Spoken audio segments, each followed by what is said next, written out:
नमस्कार दोस्तों, welcome back to our YouTube channel Steno Dexter.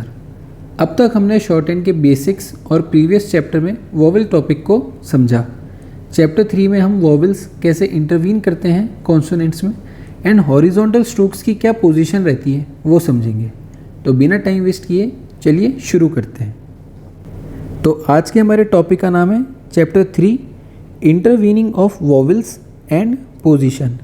ठीक है, वोवेल्स की क्या पोजीशन रहती है एंड आउटलाइंस की क्या पोजीशन रहती है ये मैं आपको चैप्टर 2 में भी बता चुका हूँ एंड मैं इस वीडियो में भी बता देता हूँ। ठीक है, अब इसमें अपने सबसे पहले नोट दे रखा है, तो इसमें क्या लिख रखा है, the first heard sound of vowel will decide the position of the whole outline. ठीक है, इसमें क्या है कि जो अपन आउटलाइन बनाते हैं above the line, on the line and through the line, तो क्या जब अपन पहला वोवेल साउंड सुनेंगे तो क्या पूरी outline above the line, on the line और थ्रू द लाइन बनेगी क्या? तो ऐसा नहीं है। जो फर्स्ट कॉन्सोनेंट होगा उस आउटलाइन का वो जस्टिफाई कर देगा उस पोजीशन को। ठीक है, अब इसको अपन एक एग्जांपल से समझते हैं। जैसे अपने पास वर्ड आ गया पॉड, अब इसमें ऑ वोवेल आ रखा है। अब ऑ वोवेल फर्स्ट पोजीशन पे लगता है और आउटलाइन अबव द लाइन बनाता है। तो क्या ये आउटलाइन, क्या ये वर्ड पॉड पूरी अबव द लाइन बनेगी क्या? तो ऐसा नहीं है। जो फर्स्ट कॉन्सोनेंट है इस वर्ड का, जैसे कि पी, तो ये अबव द लाइन बन के इस पूरी आउटलाइन को जस्टिफाई कर देगा। ठीक है, तो आउटलाइन कैसे बनेगी? Above the line P and down stroke D. ठीक है, अब भले ही इधर जो डी कॉन्सोनेंट है वो नीचे जा रहा है, थ्रू द लाइन कट रहा है, पर इससे अपन को कोई फ़र्क नहीं पड़ता। जो फर्स्ट कॉन्सोनेंट होगा वो उस आउटलाइन को, उस पोजीशन को कि ये अबव द लाइन है, ऑन द लाइन है या थ्रू द लाइन है, उसको जस्टिफाई करेगी। ठीक है, जैसे अब अपने पास वर्ड आ गया पैडी। अब इसमें फर्स्ट वोवेल साउंड कौन सा सुनाई दे रहा है अपन को? ए का। ठीक है, एंड दूसरा वोवेल साउंड कौन सा है? ई का। एंड कॉन्सोनेंट्स कौन से हैं? पी और डी। ठीक है, अब फर्स्ट वोवेल साउंड मेरे को ए का सुनाई दिया तो आउटलाइन का बनेगी अबव द लाइन। तो क्या पूरी आउटलाइन अबव द लाइन बनेगी क्या? ऐसा नहीं है। सिर्फ कॉन्सोनेंट पी, जो फर्स्ट कॉन्सोनेंट है, वो डिसाइड कर देगा उस पूरी पोजीशन को। ठीक है, तो ये अपन ने अबव द लाइन पी बनाया एंड फिर फॉलोइंग में डी बनाया। ठीक है, एंड डी के थर्ड पोजीशन में फॉलोइंग पे ई का वोवेल लगेगा, तो ये आउटलाइन क्या होगी अपनी? पैडी। ठीक है, फिर अपने पास वर्ड आया पैट। अब इसमें कौन सा वोवेल है? ए का वोवेल है एंड ये सेकंड पोजीशन पे लगता है और आउटलाइन ऑन द लाइन बनेगी। ठीक है, तो पूरी आउटलाइन मेरे को ऑन द लाइन बनाने की जरूरत नहीं है। जो फर्स्ट कॉन्सोनेंट है दैट इज़ पी, वो ऑन द लाइन बन जाएगा एंड फिर बाकी के कॉन्सोनेंट्स फॉलो होते जाएंगे। ठीक है, फिर नेक्स्ट वर्ड है अपने पास पैटी। तो इसमें फर्स्ट वोवेल अपन को ए का सुनाई दिया है एंड सेकंड वोवेल ई का। तो जो फर्स्ट कॉन्सोनेंट है वो ऑन द लाइन बन जाएगा, क्योंकि जो ए वोवेल है वो सेकंड पोजीशन पे लगता है and outline on the line बनवाता है। ठीक है, तो ये पी अपन ने ऑन द लाइन बना दिया एंड फिर बाकी के कॉन्सोनेंट्स फॉलो अप होते जाएंगे। ठीक है, एंड टी के थर्ड पोजीशन पे, फॉलोइंग पे अपन ने थर्ड पोजीशन पे ई का वोवेल लगा दिया। ठीक है, इतनी बात समझ आई। अब आगे चलते हैं। ये टॉपिक मैं आपको सेकंड चैप्टर की वीडियो में भी समझा चुका हूँ कि पोजीशंस ऑफ आउटलाइन पे वोवेल इंटरवीन कैसे करता है, तो वापस इस टॉपिक को समझना अच्छे से। तो जो आउटलाइन की पोजीशंस होती है वो कौन कौन सी होती है? एक तो above the line, on the line and through the line. जब भी फर्स्ट पोजीशन का वोवेल होगा तो आउटलाइन अबव द लाइन बनेगी, जब भी सेकंड पोजीशन का वोवेल होगा तो आउटलाइन ऑन द लाइन बनेगी, एंड जब भी थर्ड पोजीशन का वोवेल प्लेस होगा तो आउटलाइन थ्रू द लाइन बनेगी। ठीक है, अभी वोवेल इंटरवीन हुआ कैसे इस बात को समझेंगे। भाई, जब मैं फर्स्ट एंड सेकंड पोजीशन पे जब वोवेल प्लेस करता हूँ किसी भी कॉन्सोनेंट स्ट्रोक पे, तो मेरे को कोई भी प्रॉब्लम नहीं आती है। ठीक है, जैसे समझते हैं इसको एग्जांपल से। When joining of two strokes at first and second position, ठीक है, तो जो वोवेल्स हैं वो इजीली प्लेस हो जाते हैं। जैसे अपने पास वर्ड है पॉट, तो भाई अपन ने ये पॉट बना दिया। ठीक है, फिर अपने पास वर्ड है पैच, तो ये अपन ने पैच बना दिया। फिर वर्ड आया डेक, तो ये डेक बन गया एंड ये वर्ड डक हो गया। ठीक है, लेकिन दिक्कत कहाँ से आई? But when joining of two strokes at third place the vowel interrupts. अभी वोवेल इंटरप्ट हुआ कैसे? जैसे अपने पास वर्ड आया एक टूल। ठीक है, अब जब मैं वर्ड टूल बना रहा हूँ तो मैंने कॉन्सोनेंट टी बनाया through the line and following में कॉन्सोनेंट एल बनाया। अब जब वोवेल प्लेस करने की बात आई तो मैं कंफ्यूज हो गया कि मैं वोवेल प्लेस कहाँ करूँ। इसको जैसे देखो, थोड़ा सा आउटलाइन बड़ा बना के दिखाता हूँ। ये वर्ड बनाया टूल। अब जब मैंने यहाँ पे वोवेल प्लेस करा तो इससे मेरे को कन्फ्यूजन हो रहा है कि ये जो वोवेल है ये टी के फॉलोइंग में थर्ड पोजीशन पे है या फिर एल के फर्स्ट पोजीशन पे है। ठीक है, इस बात को समझेंगे अच्छे से। जब मैंने वोवेल इधर प्लेस करा तो ये मैं कंफ्यूज हो गया कि ये टी के फॉलोइंग पे लगा दिया या एल के प्रीसीडिंग पे लगा दिया। तो पिटमैन साहब ने इसके लिए कंसेप्ट दे रखा है। क्या है वो कंसेप्ट? कि जब भी थर्ड पोजीशन का वोवेल आएगा तो वो कहाँ प्लेस होगा कि भाई third preceding position of the following consonant. ठीक है, जैसे अपने पास वर्ड था टूल। अब टी का फॉलोइंग कॉन्सोनेंट कौन सा अपने पास? एल है। ठीक है, ये अपने पास वर्ड आ गया टूल। अब टी का फॉलोइंग कॉन्सोनेंट कौन सा हो गया? एल हो गया। अब ये कह रहा है कि भाई जो फॉलोइंग कॉन्सोनेंट है उसके प्रीसीडिंग पे, प्रीसीडिंग ये फॉलोइंग हो गया, ये प्रीसीडिंग हो गया। ठीक है, तो इसके प्रीसीडिंग पे आप थर्ड पोजीशन पे वोवेल प्लेस कर दो। ठीक है, जो टी का वोवेल जो था, टी के जो फॉलोइंग में जो ऊ का वोवेल था, इसको क्या करो, टी के फॉलोइंग कॉन्सोनेंट एल हो गया, इसके प्रीसीडिंग पे थर्ड पोजीशन पे आप वोवेल प्लेस कर दो। तो ये अपने थर्ड पोजीशन का वोवेल ऐसे इंटरवीन करता है। ठीक है, अब इसको और एग्जांपल से समझेंगे। जैसे वर्ड है अपने पास पील।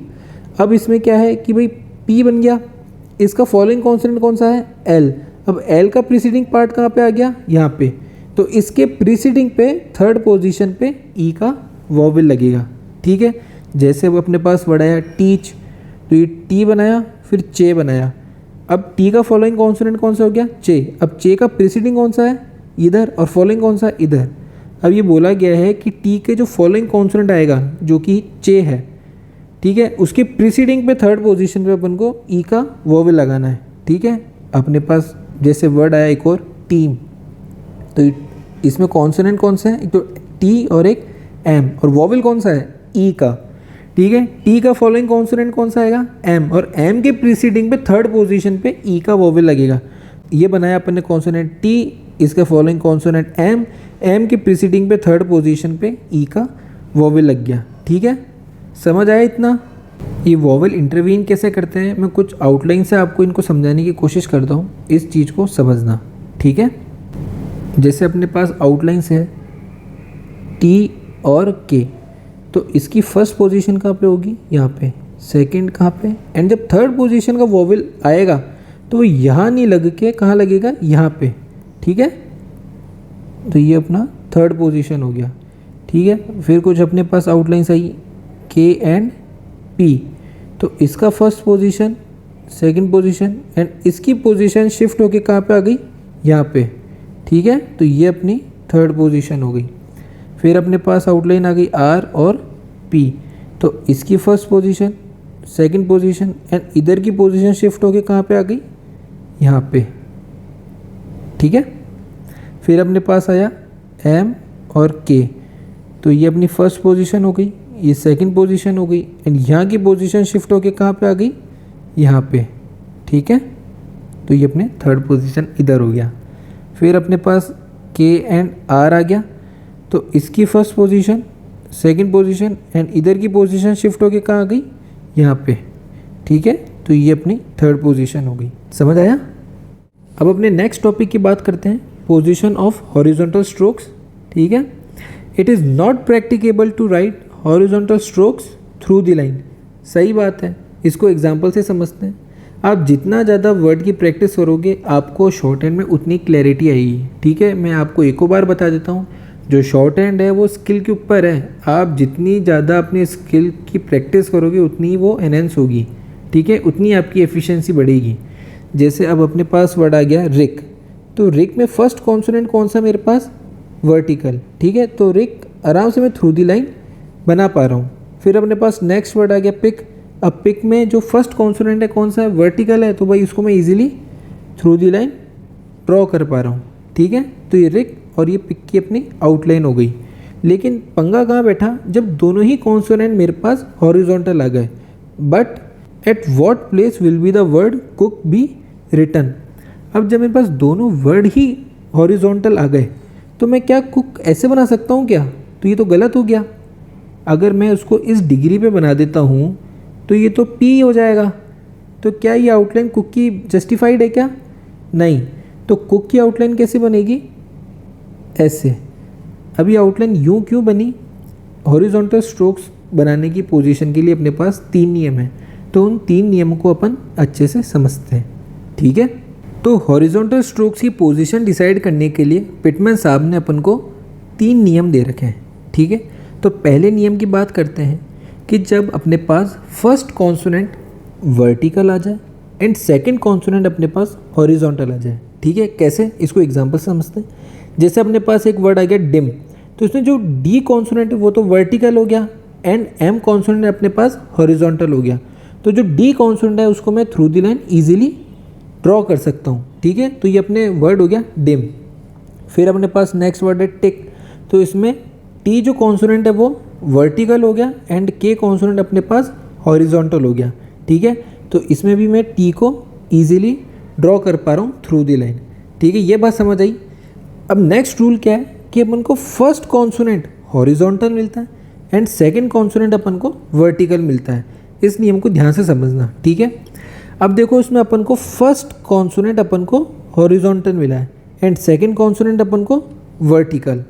अब इसकी पोजीशन कैसे डिसाइड होगी वो सब डिपेंड करता है वोवेल पे। ठीक है, अब जब फर्स्ट कॉन्सोनेंट मेरे को हॉरिजॉन्टल मिला है तो हॉरिजॉन्टल को तो मैं थ्रू द लाइन नहीं कट कर सकता। ठीक है, तो इसमें क्या होगा कि जब वोवेल थर्ड पोजीशन को होगा तो जो फॉलोइंग कॉन्सोनेंट होगा वो थ्रू द लाइन कटेगा। ठीक है, इस बात को समझना। अब मेरे को पता है जो डी कॉन्सोनेंट है वो डाउनवर्ड डायरेक्शन में जाता है, तो मैं एम को हल्का सा ऊपर बना दूंगा एंड डी को थ्रू द लाइन कट कर दूंगा। ठीक है, तो ये वर्ड मेरा हो जाएगा मूड। समझ आई इस बात को कि भाई एल को मैंने हल्का सा अबव द लाइन बना दिया एंड डी को थ्रू द लाइन कट कर दिया। इससे मेरे को ये रिप्रेजेंट हो गया कि जो आउटलाइन है वो थर्ड पोजीशन की है। अब जैसे मेरे पास वर्ड आया मेड। अब मेड में क्या है कि जो फर्स्ट कॉन्सोनेंट है मेरे को वापस हॉरिजॉन्टल मिल गया एंड सेकंड कॉन्सोनेंट जो फॉलोइंग कॉन्सोनेंट है वो वर्टिकल मिल गया।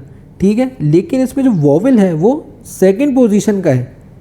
अब जब सेकंड पोजीशन का वोवेल रहेगा तो आउटलाइन ऑन द लाइन बनेगी। तो इसमें मैं क्या करूँगा, जो एम का जो फॉलोइंग कॉन्सोनेंट होगा उसको मैं ऑन द लाइन बना दूंगा। ठीक है, तो ये मैंने एम को अबव द लाइन बनाया एंड डी को ऑन द लाइन फिनिश कर दिया। ठीक है, समझ आया? मतलब जो डी कॉन्सोनेंट है जो डाउनवर्ड डायरेक्शन में जाएगा उसको मैंने ऑन द लाइन प्लेस कर दिया, ड्रॉ कर दिया। ठीक है, अब अपने पास वर्ड आया किल। तो जो फर्स्ट कॉन्सोनेंट है वो मेरे को हॉरिजॉन्टल मिल गया एंड जो सेकंड कॉन्सोनेंट है वो मेरे को वर्टिकल मिल गया एंड वोवेल कौन सा इसमें? थर्ड पोजीशन का। ठीक है, अब मैं के को तो थ्रू द लाइन नहीं प्लेस कर सकता, तो मैं किसको करूँगा? ऑब्वियसली कॉन्सोनेंट एल को, जो के का जो फॉलोइंग कॉन्सोनेंट है दैट इज़ एल, उसी को मैं थ्रू द लाइन प्लेस करूँगा। अब मेरे को पता है कि जो एल है वो अपवर्ड डायरेक्शन में जाता है। अब जो कॉन्सोनेंट अपवर्ड डायरेक्शन में जाता है तो क्या मैं के अबव द लाइन बना के इधर बनाऊँ क्या एल? तो ये तो बैठेगा नहीं। तो आउटलाइन के की कहाँ बनेगी इस बार के की आउटलाइन हल्की सी लाइन के नीचे बन जाएगी एंड एल को फिर अपन थ्रू द लाइन कट कर सकते हैं। इससे मेरे को क्या रिप्रेजेंट हुआ कि जो आउटलाइन है वो थ्रू द लाइन की है। ठीक है, एंड प्रीसीडिंग पे थर्ड पोजीशन पे मैंने ई का वोवेल लगा दिया। अब जैसे अपने पास वर्ड आया कोल, तो इसमें मेरे को के हॉरिजॉन्टल मिल गया एंड एल अपन को वर्टिकल मिल गया, लेकिन इसमें वोवेल कौन सा लग रखा है? सेकंड पोजीशन का ओ वोवेल। ठीक है, अब जब ओ वोवेल है तो वो कहाँ लगेगा? सेकंड पोजीशन पे। तो आउटलाइन कहाँ बनेगी? सेकंड पोजीशन पे। तो ये के मैंने ऑन द लाइन बनाया एंड एल को उसके फॉलोइंग में ड्रॉ कर दिया। तो ये अपने सेकंड रूल था कि जिसमें फर्स्ट कॉन्सोनेंट अपन को हॉरिजॉन्टल मिल रहा है एंड सेकंड कॉन्सोनेंट अपन को वर्टिकल मिल रहा है, तब आउटलाइन कैसे प्लेस होगी। ठीक है, अब थर्ड रूल क्या कह रहा है कि जब अपने पास दोनों कॉन्सोनेंट हॉरिजॉन्टल हो या फिर ओनली हॉरिजॉन्टल हो, ठीक है, तब आउटलाइन कैसे बनेगी। तो इस चीज़ को समझते हैं। जैसे अपने पास वर्ड आया नीम।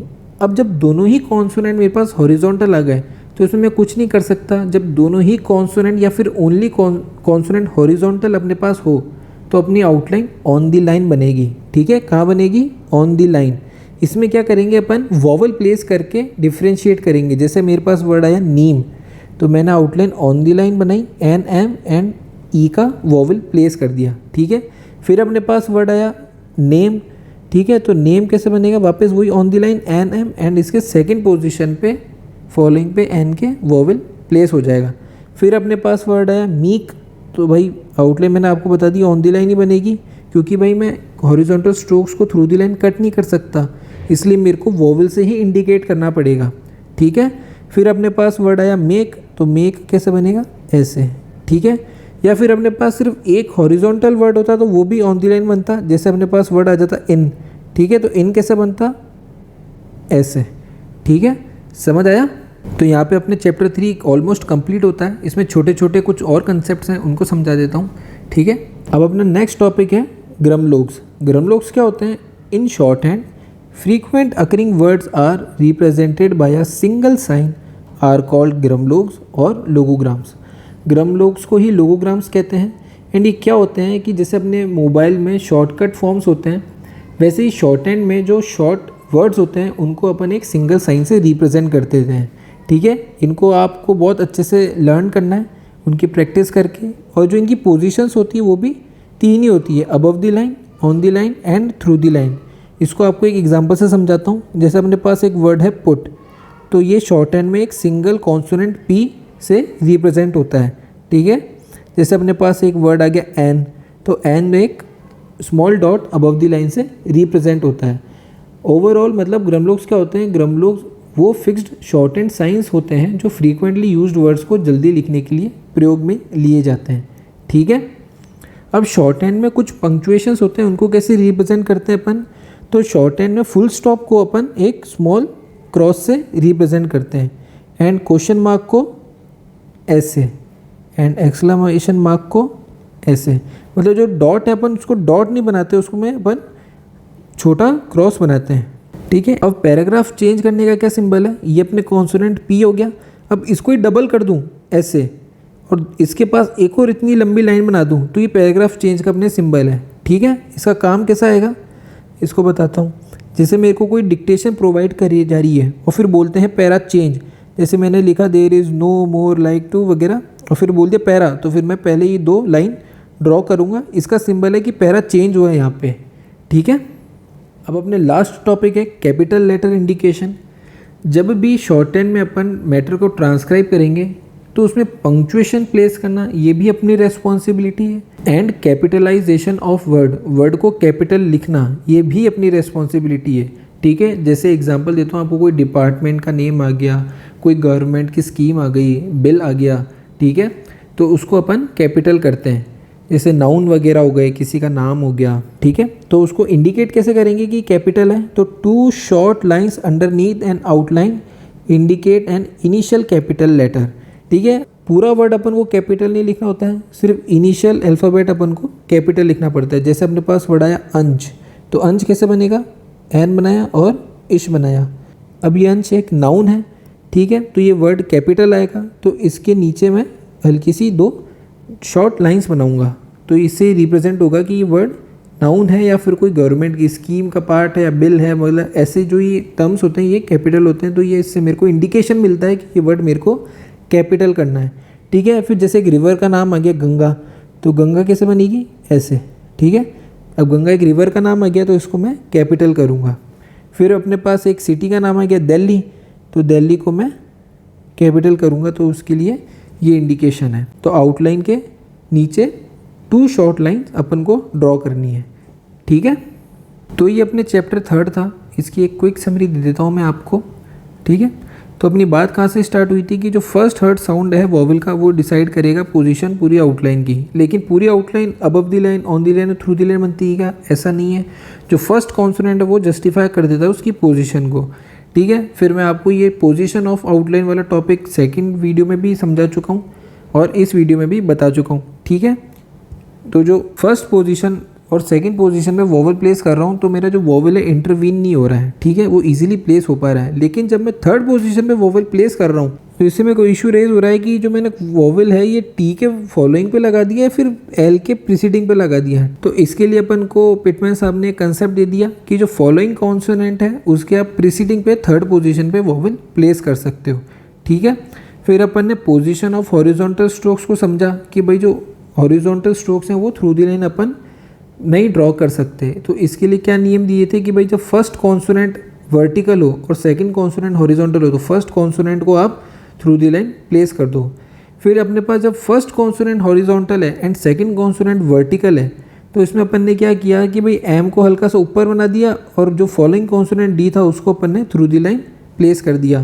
तो जब अपने पास सेकंड पोजीशन का वोवेल आया तो इसमें अपन ने क्या किया, एम को अबव द लाइन बना दिया एंड जो डी कॉन्सोनेंट फॉलोइंग कॉन्सोनेंट है उसको अपन ने ऑन द लाइन फिनिश कर दिया। ठीक है, लाइकवाइज अपने पास वर्ड आया किल। अब मेरे को पता है जो एल है वो अपवर्ड डायरेक्शन में जाएगा, तो जो के है, जो कॉन्सोनेंट के है उसको मैंने लाइन से हल्का सा नीचे बनाया एंड फॉलोइंग कॉन्सोनेंट जो एल है उसको मैंने थ्रू द लाइन कट कर दिया। फिर अपने पास वर्ड आया कोल, तो कोल ऑन द लाइन बनता है इसलिए के को मैंने ऑन द लाइन प्लेस कर दिया एंड फॉलोइंग में एल बना दिया। फिर अपने पास जब दोनों ही कॉन्सोनेंट हॉरिजॉन्टल हो या फिर सिर्फ हॉरिजॉन्टल ही हो तब क्या बनेगा, तो अपन को आउटलाइन ऑन द लाइन ही बनेगी। इसमें अपन कुछ भी नहीं कर सकते, अपन को वोवल ही इंडिकेट करना पड़ेगा। ठीक है, फिर मैंने आपको बताया कि भाई ग्रमलोक्स क्या होते हैं। तो भाई जो शॉर्ट हैंड में जो फ्रीक्वेंटली अकरिंग वर्ड्स होते हैं उनको अपन एक सिंगल साइन से रिप्रेजेंट करते हैं, वही अपने ग्रमलोक्स होते हैं। एंड इन ग्रमलोक्स की भी 3 ही पोजीशन होती है, above the line, on the line and through the line. फिर मैंने आपको बताया कि भाई शॉर्ट हैंड में पंक्चुएशंस कैसे रिप्रेजेंट होते हैं। तो फुल स्टॉप एक स्मॉल क्रॉस से होता है, इंटेरोगेशन इस साइन से रिप्रेजेंट होता है और एक्सक्लेमेशन इस साइन से रिप्रेजेंट होता है। और पैराग्राफ चेंज करने के लिए मैंने आपको बताया 2 कॉन्जिक्यूटिव बिग लाइंस अपने ऐसे रिप्रेजेंट होती है। ठीक है, फिर एक लास्ट टॉपिक था कि भाई अपन जब कोई नाउन आ जाता है, कोई स्कीम आ जाती है गवर्नमेंट की या कोई डिपार्टमेंट का नेम आ जाता है तो अपन उसको कैपिटलाइज करते हैं। अब वो कैपिटलाइज करने के लिए क्या है कि उसको इंडिकेट कैसे करते हैं, तो भाई उसके नीचे अपन 2 शॉर्ट लाइन से उसको रिप्रेजेंट करते हैं। ठीक है, तो ये चैप्टर आपको समझ आया। तो ये अपने शॉर्ट हैंड बुक का चैप्टर 3 था। एंड अगर आपको ये वीडियो हेल्पफुल लगी हो तो इस वीडियो को लाइक करें, चैनल को सब्सक्राइब करें एंड बेल आइकन को ज़रूर प्रेस करें ताकि आप कोई भी इंपॉर्टेंट लेसन मिस ना करें। मिलते हैं नेक्स्ट वीडियो में, तब तक मस्त रहें, स्वस्थ रहें एंड प्रैक्टिस करते रहें। Thank you.